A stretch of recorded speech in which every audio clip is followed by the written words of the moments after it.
It's one of the most controversial questions of the ages. Who is Jesus? Is he a good man? Is he a prophet? Or is he, as Christians believe, actually divine? Well, meet Mike Licona. He's founder of Risen Jesus, a Christian organization in Virginia Beach, Virginia, and co-author of The Case for the Resurrection of Jesus. And here's Shabir Ali. He's founder of the Islamic Information Center in Toronto, Canada, and author of the book, Is Jesus God? The Bible Says No. Now, Shabir, as a Muslim, how is it that you view Jesus? Who is he? You don't consider him to be divine. I consider him to be the prophet and Messiah of God, born of the Virgin Mary. He performed many miraculous deeds. God raised him miraculously, and we expect his supernatural return. But he is not the Son of God. He is not divine in any way. And no. Okay, Michael, now you're making the affirmative claim that Jesus is indeed divine. Now, that's an easy claim to make, but what evidence do you have that he believed that and that he proved it to be true? Well, Lee, scholars have established that within just a few years of Jesus' crucifixion, the early Christians were regarding him as divine, despite the fact that he had been crucified. Now, what on earth would have led them to this type of belief, a belief that was so strong that they were willing to die for it? We have historical evidence that Jesus claimed divinity and rose from the dead. When someone claims to be divine and rises from the dead, we should believe him. Shabir, how do you respond to that? Well, I feel that Mike is putting words into the lips of Jesus, saying that Jesus must have claimed that because the disciples believed it. To address the first point, there is nothing recorded in the Gospel showing that Jesus clearly affirmed his own divinity. And second, there is evidence in the Acts of the Apostles and elsewhere in the New Testament that the original followers of Jesus did not actually take him to be God. Okay, Michael, those are important assertions there. Did Jesus believe he was God, and how do we know?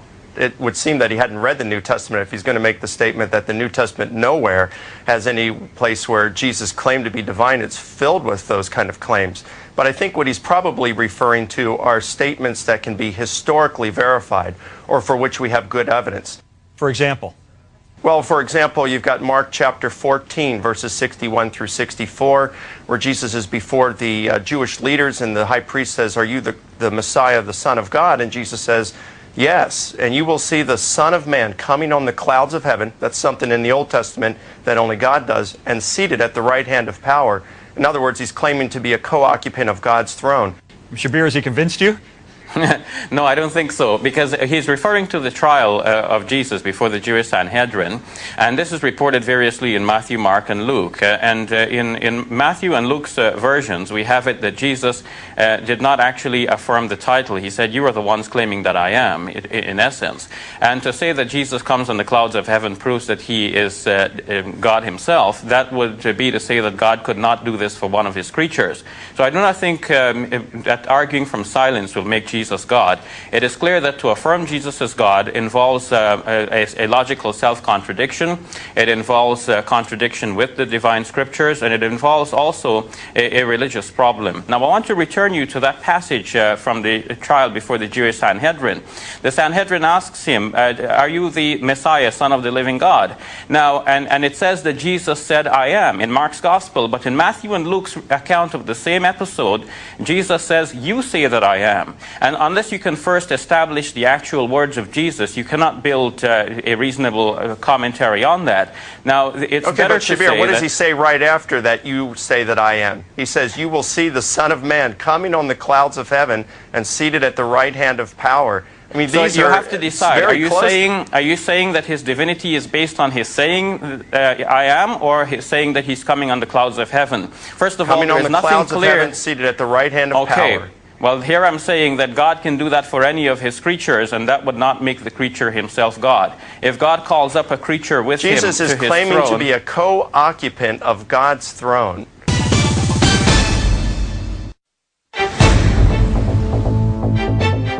I believe Jesus is God. No, I don't believe Jesus is God. I believe there's a separate. I believe Jesus is the Son of God. I absolutely believe that Jesus is God. I don't think Jesus ever claimed to be God. I think probably he was sort of like a pop star.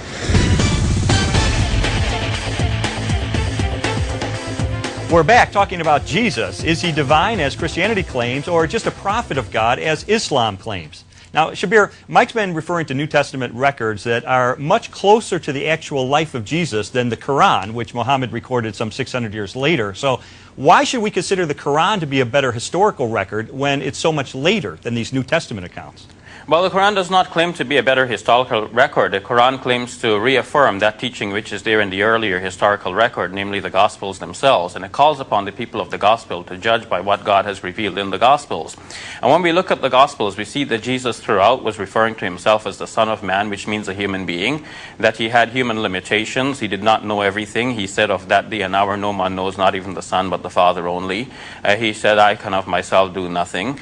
I do only as the Father has commanded me. Throughout, Jesus is deferring to God, and in fact he falls in his face and he prays to God. All of these are human attributes which the Quran affirms as clear evidence that Jesus was a prophet, he was a human servant and messenger of God.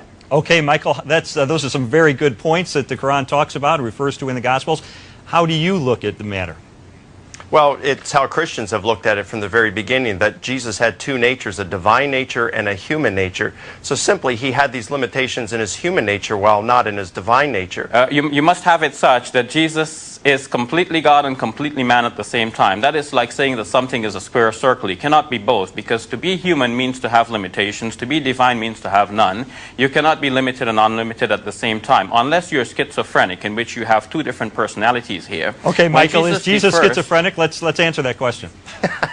Well, no. I mean, he was completely human in his human nature, and he was completely divine in his divine nature, and this is pretty clear throughout the New Testament.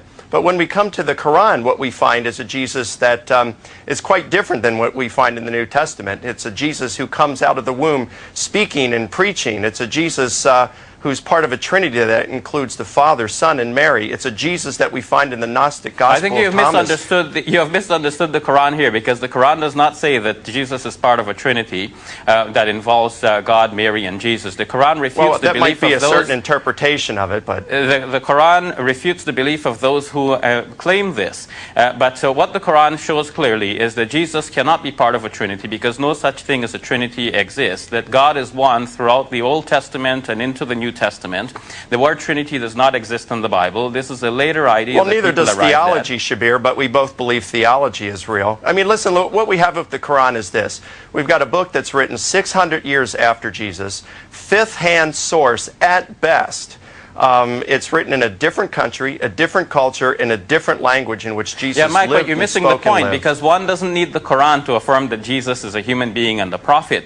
The Quran, by affirming that Jesus is a prophet, is not saying something new than what Christians already believe, because the Gospels show that he's a prophet, and Christians, despite believing that Jesus is God, also affirm that he's a prophet. So on that, Christians will agree with the Quran. Shabir, let me ask this then. Where did this idea that Jesus is God come from? Well, the idea that Jesus is God is something that evolved over time. We can see in the pages of the New Testament itself and Acts of the Apostles that people very easily in the Greco-Roman world took people for gods. Shabir, I want to tell you, I've written a 300-page book on the evidence that convinced me as an atheist that Jesus did claim to be the Son of God, and he proved it by returning from the dead. And so my last question to you, and we just have a moment, is what would you say to Christians like me who are absolutely convinced by the evidence that the evidence supports those claims? I would say that you have to start by looking at the logical problems with claiming that Jesus is God, and then interpret the scriptures in a reasonable way that does not give rise to these logical problems. Okay. To say that he was God and man at the same time is logically self-contradictory. To say he's one of a Trinity is also to introduce another logical contradiction.